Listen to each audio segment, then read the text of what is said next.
Et notre vocation, c'est d'utiliser la recherche universitaire et l'expérimentation située dans des conditions réelles pour développer des projets innovants, appliquer des réglementations qui démarrent ou qui se mettent en œuvre, et notamment, ça a été dit, tout ce qui va être lié à l'enjeu de la lutte contre l'artificialisation des sols. Alors, je l'ai dit tout de suite, bien que représentante du ministère de la Transition écologique, je ne suis pas là pour vous parler des décrets, pas du tout. Nous, on est vraiment dans une logique de faire parler le projet et donc de construire des stratégies, notamment foncières, à travers le projet, en organisant et en documentant finalement la gouvernance de ces projets, puisque de toute façon, on est tous dans le même bateau de cet enjeu de sobriété foncière, d'ailleurs aussi de sobriété immobilière, de sobriété matière, en eau, en énergie, etc. Notre objectif dans ce programme, il était de donner à voir en fait des solutions et de les construire et surtout de documenter. C'est là qu'on joue notre rôle d'organisme national, ce qui se joue réellement, les freins et leviers finalement dans la réalisation de ces opérations sur le terrain.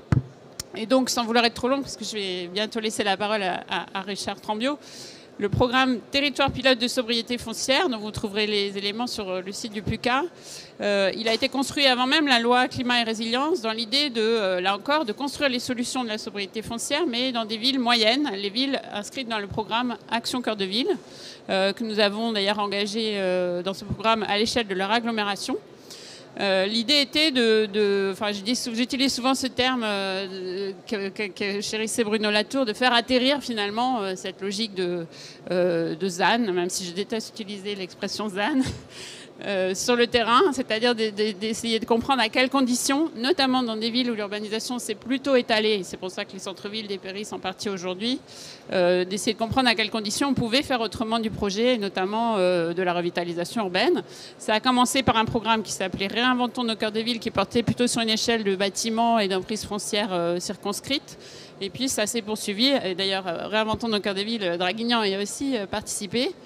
Et ça s'est poursuivi donc, dans cette logique de projet d'agglomération avec des élus et des territoires engagés pour la sobriété foncière qui, dans le cadre de leur mandat 2020-2026, sont volontaires pour réaliser les programmes et des projets de développement dans l'enveloppe urbaine, ou en tout cas en respectant les principes du zéro artificialisation. Pourquoi ça nous intéresse beaucoup? Encore une fois, parce que ce sont des villes pour lesquels le modèle de renouvellement urbain n'est pas du tout une évidence. Économiquement, il n'y a pas de rentabilité à des opérations de requalification. Ce sont des villes qui, pour la plupart, ont un patrimoine architectural assez important, des centres très anciens. Et donc, là encore, sans vouloir dire que c'est des contraintes, c'est quand même des complexités dans les projets qui ne sont pas toujours évidentes à surmonter. Et donc, c'était aussi l'idée de documenter, de faire des références, finalement, de projets, et de regarder à quelles conditions, encore une fois, ils étaient réalisables. Et donc ce programme se déroule en 2 temps. D'abord un temps de repérage d'un foncier qu'on dit invisible, donc identifié sur le terrain de l'agglomération, ville-centre et ville périphérique, où sont les possibilités de construire sans étaler, d'une certaine manière. Et quand on dit foncier invisible, c'est l'autre slide, on ne parle pas seulement de tènement, c'est-à-dire d'emprise foncière en friche, où il y a beaucoup, par exemple, de quartiers de gare ou de friches sur lesquels, depuis longtemps, on se pose la question d'un grand projet. Mais on parle aussi beaucoup de petites emprises. On parle aussi de redonner de l'usage à des bâtiments aujourd'hui vacants, et notamment des logements. Et pour ça, c'est plutôt par la végétalisation des centres anciens qu'on réussit à redonner des usages à ces logements, sans en construire de nouveaux. On parle d'optimiser des usages dans des bâtiments ou des équipements existants, qui pourrait, c'est le cas de l'image que vous avez à l'écran, être à la fois une médiathèque, un restaurant associatif, une cuisine collective et une petite salle de spectacle. Voilà, on peut aussi, dans un même bâtiment, le faire vivre toute la journée, toute l'année et toute la semaine. Et ça nous évite à nouveau de construire ailleurs un autre équipement qui pourrait avoir d'autres fonctions. Et donc, avant même de rentrer dans une logique de densification, qui est a priori la première idée qui vient à l'esprit quand on parle de sobriété foncière, on a déjà tout un tas d'autres pistes à explorer dans le cadre de cet inventaire des opportunités foncières invisibles du territoire de l'agglomération. Et une fois qu'on a passé cette première étape, l'objectif est de faire démonstration. On va jusqu'à, peut-être pas la réalisation du projet, mais en tout cas la faisabilité sur 2 ou 3 sites à l'échelle de l'agglomération, ville-centre encore une fois ou ville périphérique, d'une opération d'une programmation urbaine et d'une opération de construction et de réhabilitation qui répond à un programme de l'agglomération pour, là encore, créer des références dont on manque beaucoup sur la mise en œuvre du zéro artificialisation nette. Et donc, on est évidemment très, très heureux d'avoir le partenariat de ces 7 territoires pilotes aujourd'hui, qui sont autant de terrains d'expérimentation et de démonstration avec leurs caractéristiques. Le maire nous en parlera mieux que moi. Des caractéristiques de pression foncière particulières, des caractéristiques d'inondation, c'est le cas de Draguignan. On a une ville littorale qui est 7. On a une ville dans un patrimoine UNESCO du vignoble de Champagne qui est Épernay. Voilà, des sites avec des caractéristiques vraiment assez différentes pour qu'on puisse à la fin documenter sur la base de cet échantillon finalement toutes les situations dans lesquelles l'atterrissage du zéro artificialisation nette a permis de produire quelque chose, mais à quelles conditions. Je vous laisse continuer. Merci pour cette belle invitation, mon cher collègue. Voilà, on m'entend mieux.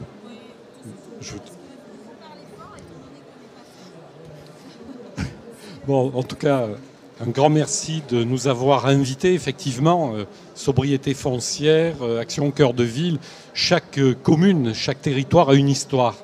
L'histoire est le résultat de la géomorphologie, de la sociologie.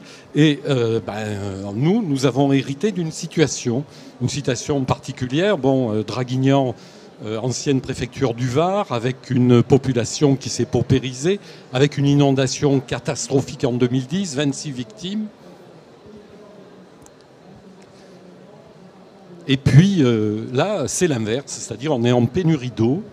Beaucoup de communes alentours sont en pénurie. Donc on a cette gageure avec un étalement urbain après la Deuxième Guerre, un étalement qui s'est fait dans toutes les campagnes de Draguignan, tout autour. Et là, on arrive à un point de saturation de tout. Il faut repenser l'avenir avec de la sobriété. Combien va-t-on pouvoir garder d'habitants avec des ressources en eau qui sont les nôtres aujourd'hui? Quelles vont être les solutions en gardant notre patrimoine, en mettant dehors nos marchands de sommeil? Parce que ça, on n'en parle jamais, mais il faut vraiment qu'on engage une lutte coercitive contre ces gens-là qui marchandisent la détresse humaine. Nous, à Draguignan, on récupère les populations aussi paupérisées de la côte, mais en même temps, ceux qui n'ont plus les moyens d'avoir des locations parce que le prix de l'immobilier a flambé. Et on arrive à avoir une demande de logement social absolument énorme. Et bien entendu, il va falloir construire, il faut mettre nos populations. Ce n'est pas quelque chose de péjoratif de nos jours d'être attributaire de logement social. C'est 60% de notre population, et voire davantage ailleurs. Et quand on voit les levées de boucliers en disant ces gens-là n'ont pas le droit d'être logés, moi je reste un peu perplexe. Donc nous devons trouver des solutions.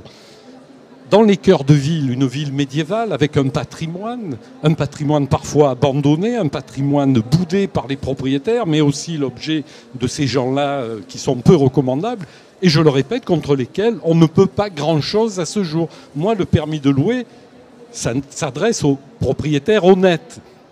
On vous dit qu'un immeuble est vacant, qu'est-ce qu'on y fait? On n'a pas le droit d'aller y voir. C'est ça qui est un peu déroutant. Donc on a fait un diagnostic et nous avons pu mettre en valeur des friches, pas que pour Draguignan, mais aussi tout autour. Moyennant quoi, il nous faut du logement de qualité, il nous faut des nouveaux matériaux, il nous faut de la réserve en eau, il nous faut aussi prévoir des écoles, des services à la population. Donc tout ça, c'est dans un plan très pointu que nous devons mettre en place avec nos PLU, mais aussi avec nos zones protégées, avec ce qu'on appelait jadis une AVAP, de manière à ce qu'on ne fasse pas n'importe quoi, que l'on démolisse, que l'on défigure, comme dans beaucoup de villes du Sud. Et peut-être d'ailleurs, moi je pars de ce que je connais, mon cher collègue.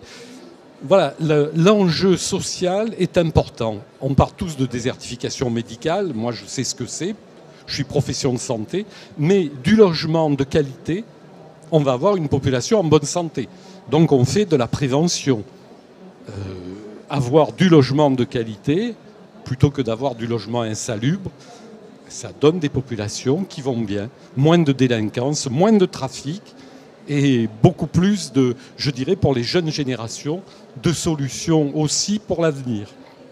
Alors, effectivement, le sujet qui nous préoccupe, c'est justement l'acceptabilité de refaire des quartiers lesquels nous avons choisis de façon à ce que nous ayons des solutions pour loger, pour apporter de l'aide à la personne, des services publics et de réinventer nos cœurs de ville parce qu'on ne peut pas s'étaler comme ça indéfiniment.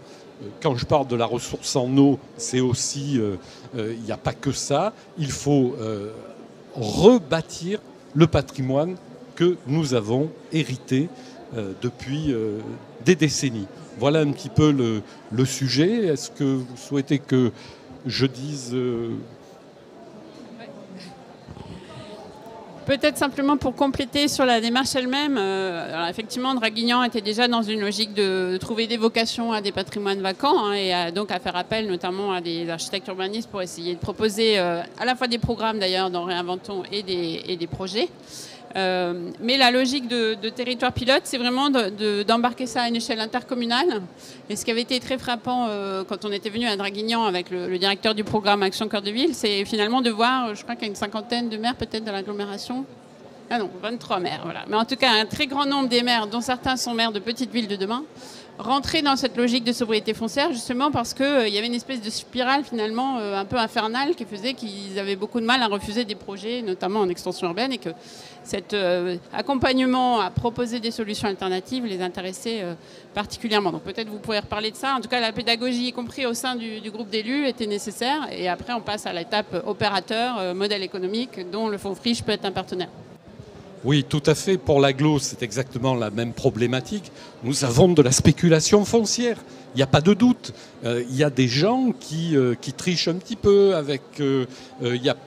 nous, le SCOT n'a pas été voté par mon prédécesseur, donc les gens font un petit peu ce qu'ils veulent. Les PLU ne sont pas forcément à la hauteur. Moi, quand je prends la gouvernance de ma ville, le PLU, il n'y avait pas de PLU, c'était le poste qui datait de 1987. Donc avec ça, juridiquement, comment vous allez ne pas accepter certains projets qui sont délétères? Et c'est valable pour toutes nos communes où nous avons des terres agricoles qui sont tombées en friche, des terres qui sont l'objet pour du petit artisanat, mais pas que, d'être à l'anthropisation surabondante et complètement délétère pour nos territoires. Et je vous dis, le problème de nos territoires, et ça c'est extrêmement spécifique, c'est le reflux de l'héliotropisme de la côte, où tout le caractère foncier est démesuré et on se replie vers l'intérieur des terres. Et ne nous y trompons pas, les gens viennent en retrait pour faire des affaires et pas penser un territoire sociologique avec un bel équilibre là-dessus. Voilà, mes collègues. Vous parlez de l'opération du Beau Pasteur, c'est ça? L'opération de la commanderie. La commanderie, ce sont d'anciennes friches de petit artisanat en plein cœur de ville que nous allons, propriété de propriétaires divers et variés, que nous allons amener justement vers des solutions valables pour réhabiliter tous ces fonds-là en cœur de ville, de manière à avoir du service à la personne, du logement de qualité, des cabinets médicaux ou paramédicaux, et peut-être... alors là aussi, on est encore avec des contraintes de PPRI, de zones bleues, etc. Mais de toute façon, il est impératif que nous regroupions, non pas comme au Moyen-Âge dans des habitats fortifiés, mais que nous recentrions l'étalement urbain qui s'est opéré par l'héliotropisme, le petit pavillon industriel, résidentiel, de manière à ce que nous puissions avoir sur ce territoire une économie foncière où on pourra refaire des jardins partagés, de l'agriculture et surtout de la revégétalisation de nos zones urbaines, puisque moi j'ai été condamné par un rappel à la loi parce que j'ai arrosé mes arbres. Des arbres fraîchement plantés. Alors ça, je ne l'ai jamais vu dans un territoire comme le nôtre et peut-être dans un pays de droit. On préfère favoriser les douches de la côte et l'arrosage des yachts, mais les arbres, on condamne ceux qui les laissent vivre. Et ça, pour moi, ça a été un camouflet. Moi, je voulais rebondir sur ce que vous nous aviez dit tout à l'heure sur le diagnostic. Ouais, je pense qu'il y a un vrai sujet à favoriser et à rendre encore plus visible cette phase qui est indispensable pour fabriquer les projets, notamment dans finalement la politique de sobriété foncière et sur l'intervention dans les friches. On a eu longtemps la facilité de la ville s'étaler et aujourd'hui intervenir sur l'existant, c'est prendre en compte et en considération ce qui est déjà là et c'est déjà faire du projet que de faire le diagnostic pour les habitants, pour les élus et pour nous, professionnels de l'architecture. Et donc il y a vraiment cette importance à valoriser. Je crois que le PUCA le fait beaucoup et pour nous ça devient un outil essentiel ce qui peut aussi se traduire par la mise en place par exemple de plans guides ou d'accompagnement et de conseils pour les élus.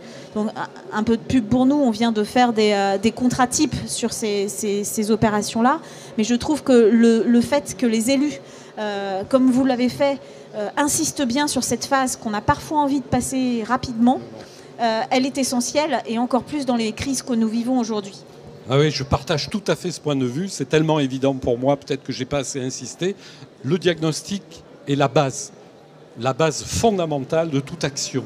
Le diagnostic, il est autant patrimonial qu'humain que bâti. Et là, si on a ce diagnostic, on peut projeter avec beaucoup d'assurance et avec nos conseils de quartier, montrer le projet à nos populations qui doivent être partie prenante là-dessus. Et dire pourquoi on le fait avec les ABF, les architectes des bâtiments de France, il ne faut pas les oublier, il ne faut pas les écarter d'un revers de la main, mais aussi avec tous ceux qui sont dans cette commande publique, nos architectes évidemment, puisque ce sont eux qui ont le diagnostic et pas nous. Nous on a des projets, on est des doux rêveurs parfois, mais là il faut être vraiment factuel et le diagnostic c'est essentiel dans toutes les professions. Ah, il le faut. Oui, il faut rêver. On commence par ça. Mais rêver, être des doux rêveurs, il y a parfois une marche à franchir, je pense. Oui, simplement pour conclure sur ce point, il y a en fait deux enjeux qu'on met très fortement en avant dans ces différents programmes. Je parlerai des autres un peu plus tard, mais le premier, c'est de reconnaître ces ressources. Alors, il y a évidemment les ressources alimentaires, agricoles, pour la bioconstruction, etc. Les filières, ça, c'est des choses qu'on a l'habitude de nommer ressources. Mais en fait, dans les ressources, il y a aussi des ressources en bâtiment. Elles sont devenues cruciales dans cette logique de la sobriété. Et donc, un bâtiment peut avoir plusieurs vies, plusieurs usages, etc. Il en a toujours eu, d'ailleurs, quand il est très ancien, il a très certainement déjà eu plusieurs vies, plusieurs usages. La ressource est aussi celle de l'espace public, vous l'avez un peu dit, mais il y a aussi évidemment besoin pour faire vivre la ville dans une ambiance qui est acceptable, désirable et qui réponde à des aspirations, qu'elle ait aussi cette qualité d'espace public pour le vivre, le faire ensemble dans l'espace urbain. Donc la première chose, reconnaître ses ressources. Et la seconde, qui est vraiment liée à l'histoire du PUCA, du plan construction historique et sa relation avec la maîtrise d'œuvre, c'est qu'il nous semble, sur ces sujets de changement de modèle, de changement de paradigme, essentiel de faire appel à des représentations alternatives, des images de projets, comme vous le disiez très bien, de construire les projets évidemment avec les parties prenantes que sont les élus, mais aussi les entreprises quand elles sont concernées, les habitants, les riverains, etc. Et qui mieux que les architectes urbanistes pour dessiner finalement et donner à voir ces alternatives, parce qu'on est dans une logique du ZAN qui est très angoissante et de certaine manière, je ne sais pas s'il faut dire responsabilisante, mais en tout cas un peu culpabilisante. D'être les acteurs, enfin je parle pour vous, mais les acteurs de la lutte contre l'artificialisation, et si on ne l'est pas, alors on est finalement un mauvais élu ou un mauvais élève. En vérité, le sujet, il est de donner à voir et à espérer ces alternatives. Et quand on est maire, on a envie de satisfaire ses administrés. Si les administrés en question se représentent la qualité de vie comme un pavillon dans son jardin, voilà, il faut être capable de discuter finalement de ce qu'est la qualité et le confort urbain avec des hypothèses alternatives. Et une partie de notre travail au PUCA, c'est de les donner à voir. Donc vous voyez que je suis venue avec beaucoup de catalogues. C'est aussi l'enjeu d'Europan dont on va parler dans quelques instants. On utilise beaucoup les concours d'idées et donc auprès d'architectes urbanistes, paysagistes, pour travailler sur les solutions d'aménagement dont on donne à voir, encore une fois, des qualités qui ne sont pas évidentes quand on n'a pas ce profil d'abord de concepteur et puis non plus une histoire urbaine qui nous permet d'y faire référence. Voilà, c'est aussi une des difficultés, c'est que face à des maires, notamment dans ces villes moyennes, qui finalement sont surtout sollicités par des lotisseurs, des aménageurs de zones d'activité, se projeter dans quelque chose qui n'est ni un lotissement, ni un centre ancien, plutôt en général un peu déshérité, ni un grand ensemble de logement social stigmatisant, voilà, ni un quartier trop dense. On a du mal finalement à se situer dans une alternative urbaine. Et donc les représentations que nous proposent nos partenaires et lauréats issus des milieux de l'architecture et de l'urbanisme sont très très précieuses pour avancer dans ce changement de paradigme.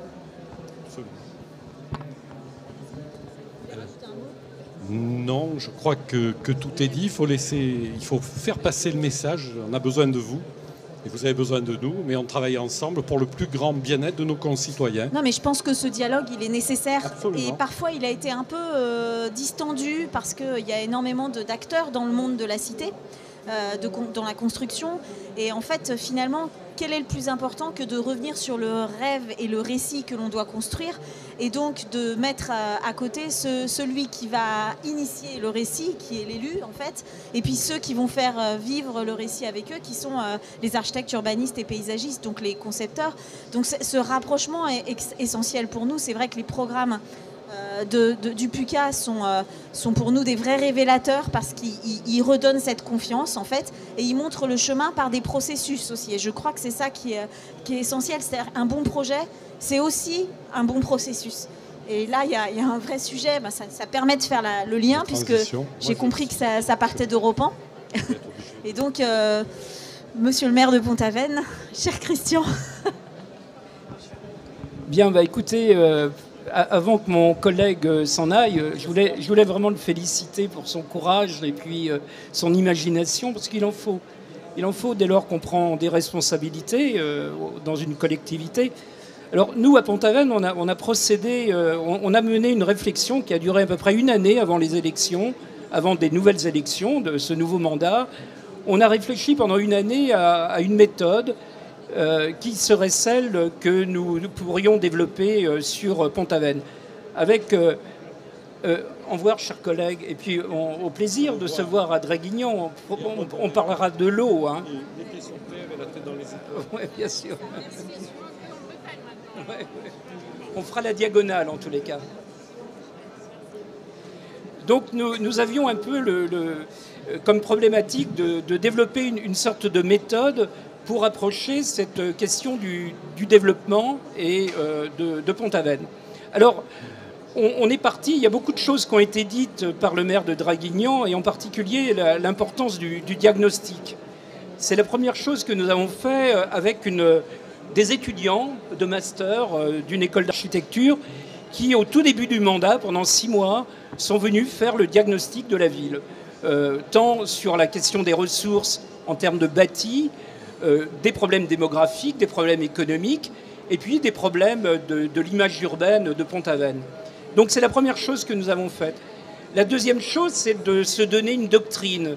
Donc on s'était doté d'une doctrine qui est évidemment celle d'utiliser les ressources de la commune, d'éviter l'étalement urbain, parce qu'on a beaucoup de chance à Pont-Aven. C'était une ville vieillissante, avec une décroissance démographique, qui faisait que rien n'avait été fait depuis à peu près une vingtaine d'années. Donc beaucoup de chance d'hériter finalement d'une ville sans étalement urbain, sans périurbanisation, ce qui est un peu exceptionnel dans les villes de notre territoire. Donc nous avons voulu mettre un focus sur un site particulièrement intéressant qui résume d'ailleurs toutes les problématiques qui sont celles de Pont-Aven, à la fois la question de son paysage, à la fois la question de sa sociologie, et puis à la fois la question du développement urbain sur, évidemment, le site d'une friche industrielle délaissée depuis plus de 30 ans. Alors, le site de Pont-Aven est assez particulier parce que c'est une sorte de grand transect qui se développe d'axe en axe avec une rivière qui est la Veine, une partie rurale en amont et une partie maritime en aval. Donc cette grande épine dorsale de Pont-Aven a été l'ancrage du développement, l'ancrage aussi de notre étude sur la qualité à la fois paysagère et l'inventaire du bâti sur cet axe de la Veine.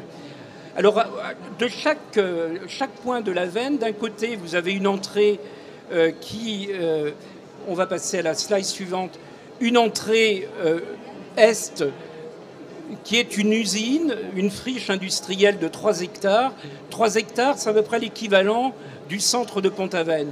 Une friche industrielle. Et ce que vous voyez sur la slide du haut,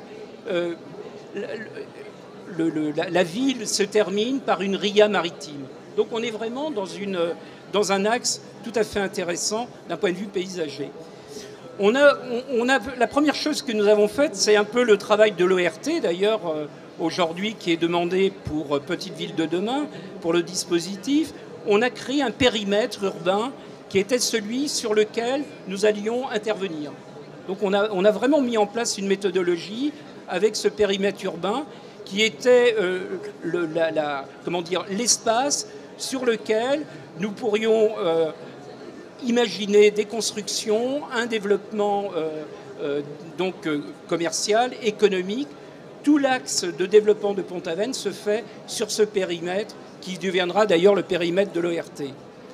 Alors, les orientations qui ont été celles que nous avons imaginées pour la restructuration du site, évidemment, allaient dans cette orientation majeure de créer une nouvelle centralité en mettant en place une forme de gouvernance, une réappropriation et un réemploi du site, la question du paysage autour de l'Avenne, l'accroche urbaine, la question de l'habité et l'écosystème productif et culturel. Et c'est à travers ces 6 axes qu'on a mis en place un appel à projet autour de l'Europan 16.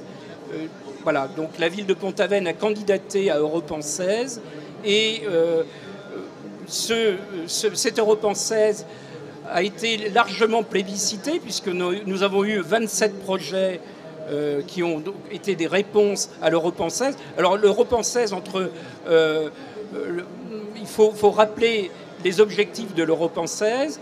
Sa thématique, c'est revitalisation et revitalisation, création de nouvelles centralités. Voilà, grosso modo, quels étaient les thèmes de cet Europan 16.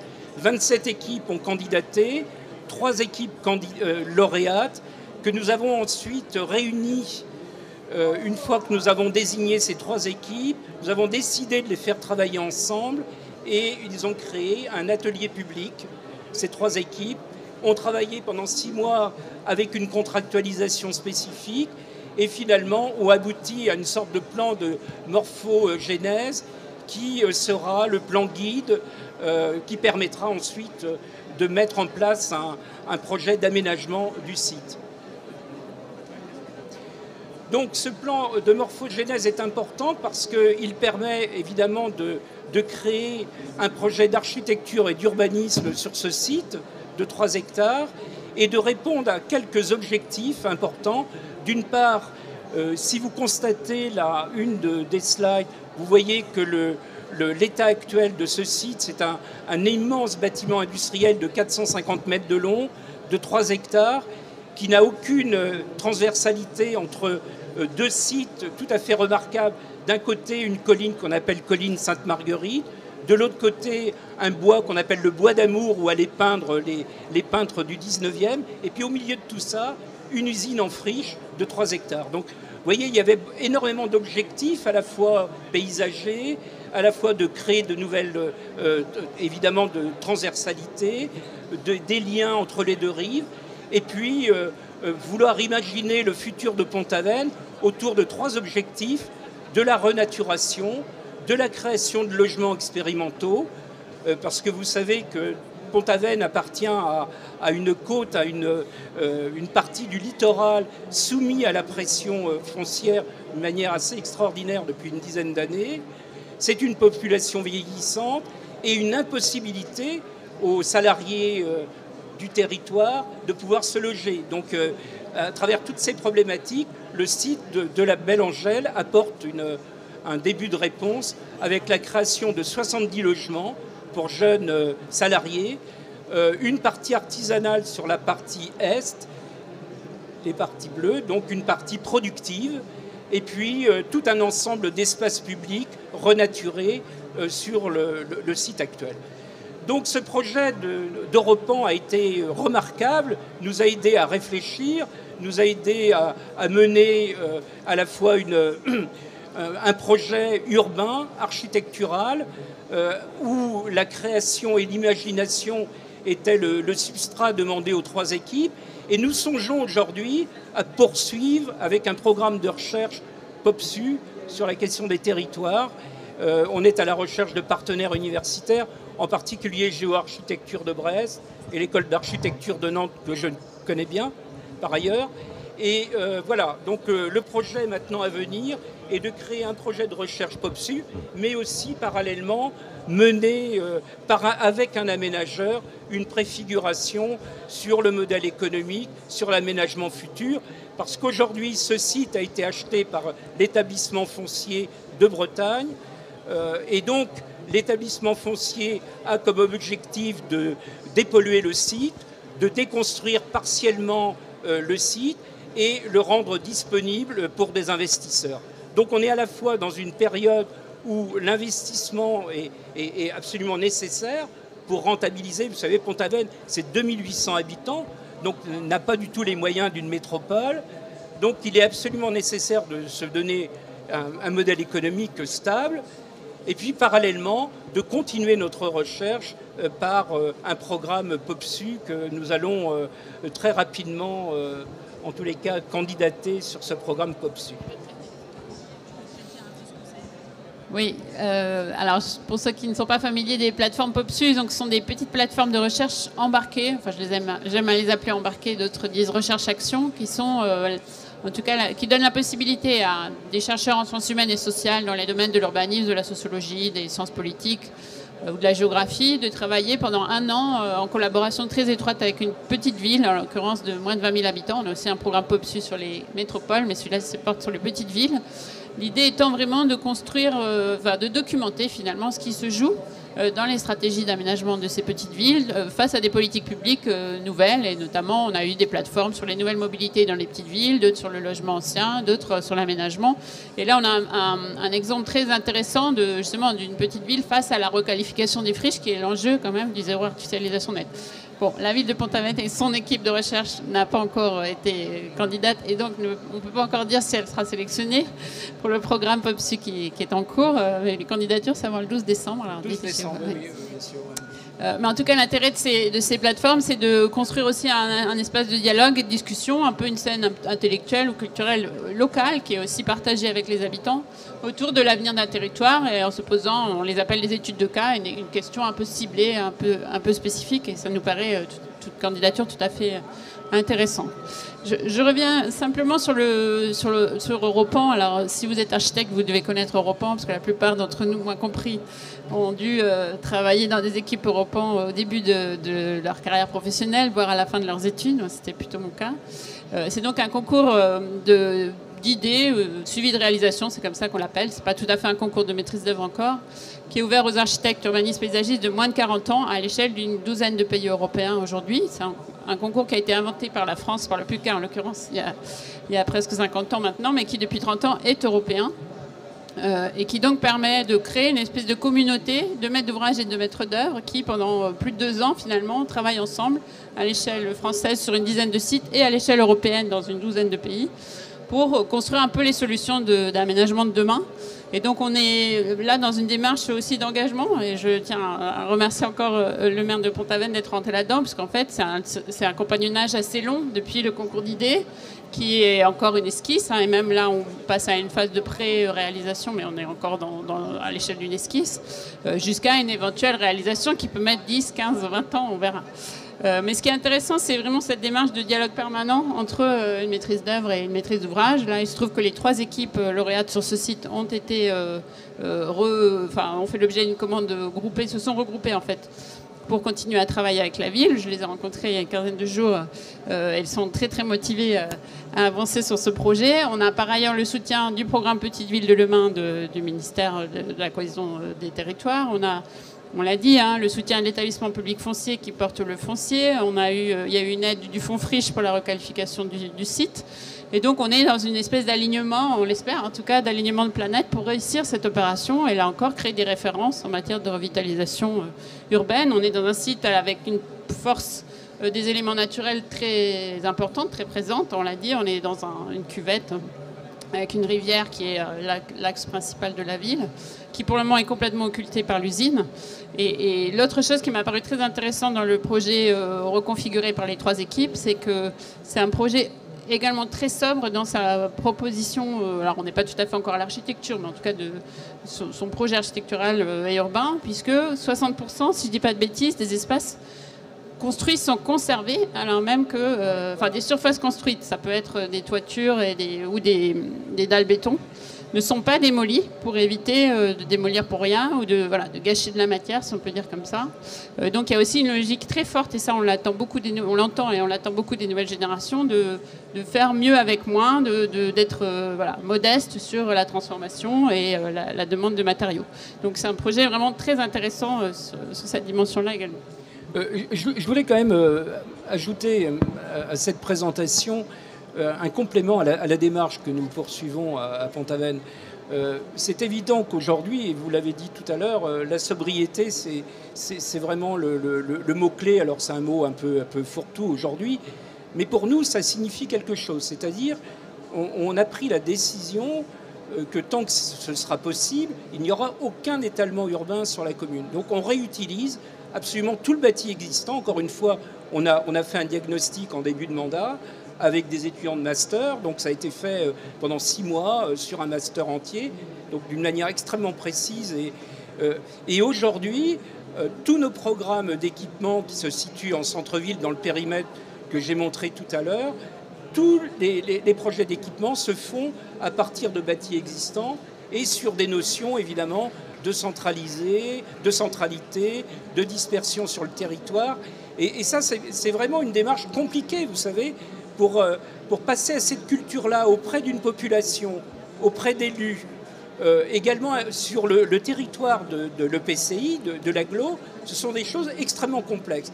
Alors moi, j'ai peut-être la chance d'être architecte et d'être maire en même temps, donc c'est un peu rare. Je voulais pas le dire, mais bon, autant le dire, parce que je suis quand même très fier de ça. Et c'est vrai que cette compétence d'architecte est certainement une compétence très utile à la gestion publique. Et moi, j'encourage les architectes à entrer en politique, en tous les cas de se faire élire, c'est-à-dire avoir une majorité, parce que c'est ça de faire la politique, c'est d'aboutir, c'est pas de rester dans une minorité parfois agissante, mais c'est pas suffisant. Et puis pouvoir ensuite avoir le pouvoir de conviction. Et je crois que la compétence des architectes, c'est une compétence de la conviction. Être architecte, c'est de convaincre. Et donc cette puissance de conviction, il faut la mettre au service de la société et au service, je pense, de la gestion publique. Merci. On voulait garder la surprise pour la fin. Mais le maire de Draguignan n'est pas architecte, comme quoi c'est possible. Non, mais il y a beaucoup de conviction, par contre. Et on travaille avec beaucoup d'autres communes aussi. Mais c'est vrai que c'est une complicité particulière qu'on peut avoir avec Christian Detel. Et je le remercie encore d'être là aujourd'hui. Juste une dernière minute, parce que je sais que le temps presse. Pour vous dire aussi qu'à partir de cet exemple et de ce modèle d'Europan, le PUCA, depuis quelques années, a développé d'autres appels à idées, des appels à projets sur des sujets plus ciblés. Et là encore, c'est vraiment une manière de valoriser le savoir-faire des concepteurs pour donner à voir et donner à croire peut-être à des solutions alternatives dans l'aménagement. Et ça porte notamment sur l'aménagement résilient, sur 9 collectivités françaises qui ont des zones inondables à plus de 2 mètres dans l'espace urbain existant. Ça porte sur le logement d'urgence avec un programme en Outre-mer, à Mayotte et en Guyane autour des solutions de logement en partie en autoconstruction, mais surtout en construction très rapide et très peu coûteuse pour les habitants des bidonvilles. Et puis, dans le cadre d'Action Cœur de Ville, j'en parlais tout à l'heure, on a également ce programme de Réinventons nos cœurs de ville qui est inspiré des Réinventons des grandes villes, mais qui est adapté aux villes moyennes, avec là aussi un appel à idées, à propositions qui est porté par les collectivités locales cette fois. Et qui, là, réunit un groupement d'investisseurs avec des concepteurs. Je précise quand même que c'est important, parce que c'est important de le dire devant un panel d'architectes, que ce programme Réinventons nos cœurs de ville, on a imposé aux collectivités locales qui lançaient des appels à projets de rémunérer les maîtres d'œuvre des équipes non retenues, puisque je sais que c'est une discussion qu'on avait eue avec Valérie. Il ne faut pas oublier de mettre en valeur l'importance du travail qui est réalisé par ces concepteurs quand ils font partie d'une équipe menée par quelqu'un d'autre. Donc du coup, je prends le relais de Christine sur cette table ronde qui est désolée, elle a dû partir. Qu'on va conclure. C'est des échanges qui sont très intéressants. Il me reste plus qu'à vous remercier chaleureusement d'avoir accepté notre invitation et pour votre temps.